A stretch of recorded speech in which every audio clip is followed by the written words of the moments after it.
Jane Kerner, start by you telling us about your role at the North Richmond Community Health Centre and exactly what you do. We work closely with people who use drugs all the time, and we offer them harm reduction. We give them strategies through a trauma-informed approach in an outreach perspective on the streets. So we are a community engagement program that basically improves the health and social outcomes at people who are on the streets or using drugs. Can you describe a typical morning of outreach for us? A typical morning is not so typical, as you can imagine. We're a 7-day-a-week service, so we start at 8:30 in the morning. We have 2 staff on the morning and 2 in the evening, and we work through till 9:30 p.m. And they'll just simply come and approach us on the street and say, "Hey, I'm having a tough time.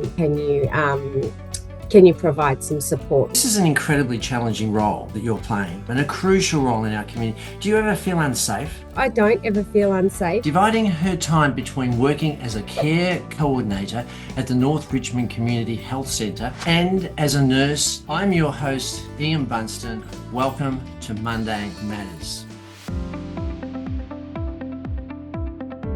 Jane, it's wonderful to have you as our guest this morning. Thanks so much for having me. It's a pleasure. Let's get straight into this. Jane, can we start by you telling us about your role at the North Richmond Community Health Centre and exactly what you do? Absolutely. Yeah. So I've been a nurse for roughly 25 years now. I moved into this kind of part of nursing after coming from working in an emergency background in big hospitals. So now I work for the North Richmond Community Health Centre. I work primarily I'm employed there as a registered nurse, but a care coordinator working for the alcohol and other drugs outreach and community engagement program. So my role there primarily involves direct support.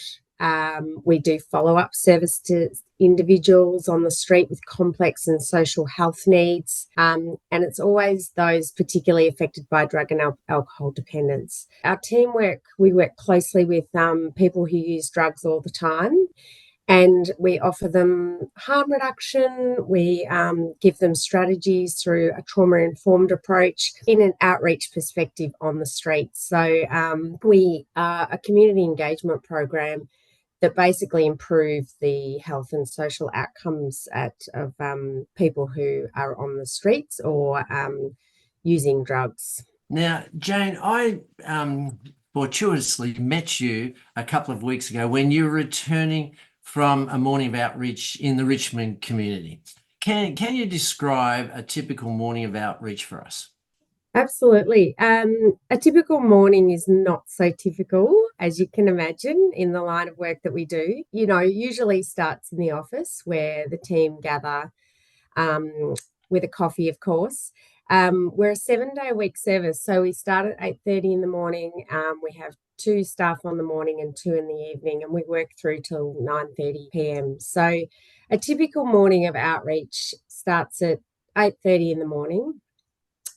Basically, we will conduct proactive community-wide outreach within the North Richmond precinct. It's particularly in the housing precinct that is around that area. We engage with clients. We'll conduct wellbeing checks. We distribute harm reduction supplies. We carry a backpack with sterile injecting equipment and naloxone for overdose prevention. We'll offer referrals and health and social support services to people.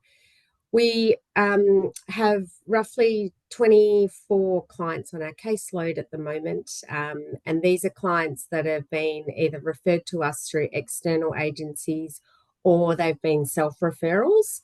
And they'll just simply come and approach us on the street and say, "Hey, I'm having a tough time. Can you provide some support with X, Y, and Z?" And that can be any of the things that I've just spoken about. It could be legal matters, it could be homelessness, it could be simply food, anything really. Often we'll have follow-up appointments with these clients, but sometimes it's just a matter of doing all the other stuff, all the other things that I mentioned just on the street, and just building that rapport with the community.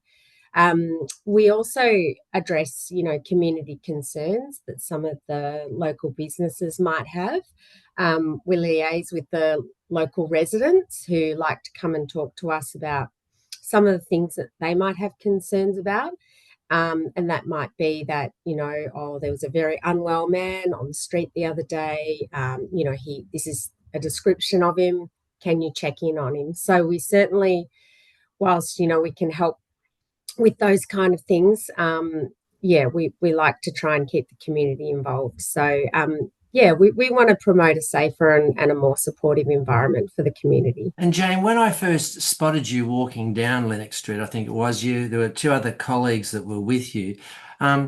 This is an incredibly challenging role that you're playing and a crucial role in our community. Do you ever feel unsafe? I don't ever feel unsafe, and this question often gets asked of us. So you're always working in pairs. It's usually a registered nurse who works as a care coordinator working with another outreach worker. So the outreach worker they have a host of different backgrounds. Some are social workers. Some of them have other backgrounds. We have a lived experience worker that is on our team, and he's a wealth of knowledge. He provides a lot of education to clients around opiate therapy to get people that want to come off the drugs, so he can provide that kind of information. People that have just been come out of incarceration really like to talk to him and share their stories. So we have a really knowledgeable team behind us, and I think the clients really respect who we are and what we do, because we're there to help them. So in answer to your question, no, I don't feel unsafe at all. No. That's great. Now, we've already touched a little bit already on this next question about the benefits for those people that you're supporting. I'm just wondering if you can think of a particular client or a particular person where you feel as though your team has been able to reach out, provide the services, and it's been a really, really helpful story getting them back into the mainstream of either work or whatever it might be. Is there anything that comes to mind? Well, yeah, like that kind of, I could touch on several clients that, we've obviously helped, but one in particular, she was a young lady who was living on the streets and had a host of medical issues. She had an acquired brain injury from prolonged drug use, and she's also had, many traumas over her years. She's done it pretty tough. She's got children that she no longer is in contact with, and she was in a pretty tough spot when we met her, sleeping rough, couch surfing, just trying to make ends meet. So we've managed to get her some NDIS, a package, so that she can get the funding that she needs for her health needs. She's got a full-time support worker now. We've managed to get her housed into a supported residential service, so she has all her meals provided every day. We have assisted her with getting to and from, the Richmond area, which is where her community basically is, to her residence in Hawthorn. So we've written, maps for her so that her memory's sort of a little bit, she's quite forgetful because of this acquired brain injury. And she's just so much happier. We're also supporting her with a number of outstanding legal issues that she's got at the moment, and providing advocacy for her in that respect. So she's really turning her life around, and she's currently looking for work. So it's a good story. It's a wonderful story, and I'm sure it's just one of many. Jane, there's not too many people who would take up your role or entertain the idea of doing what you do. What's driving you to do this such crucial community work where you're helping so many people who are really on the margins? Yeah, I don't know. I think I have a strong commitment to social justice and harm reduction, and really just making a difference to people's lives. It feels really rewarding when you can help somebody that's in a really tricky spot in their life, and often it's just been, a result of many traumas that have happened over the years. So yeah, I think that, the core values of North Richmond Community Health are embracing the diversity and working together and being courageous, aligns with what I believe in, to help these vulnerable individuals, basically.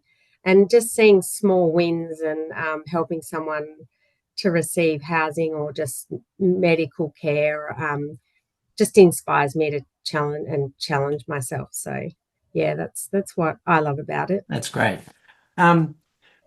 I'm thinking too that in terms of the challenging nature of what you do, well, what do you do personally for self-care to make sure that you're in the right space as you go out and for these particular daily activities where you're meeting people who are so challenged?